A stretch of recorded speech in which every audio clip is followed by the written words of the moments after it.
The cost of 15 articles is equal to selling price of 12 articles. The gain percentage is.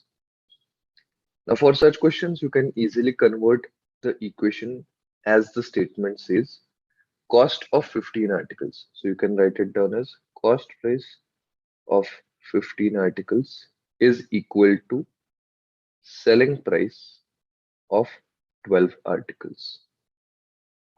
So from this, we can get a ratio of cost price upon selling price as 12 upon 50. We can reduce it to 4 upon 5 as well.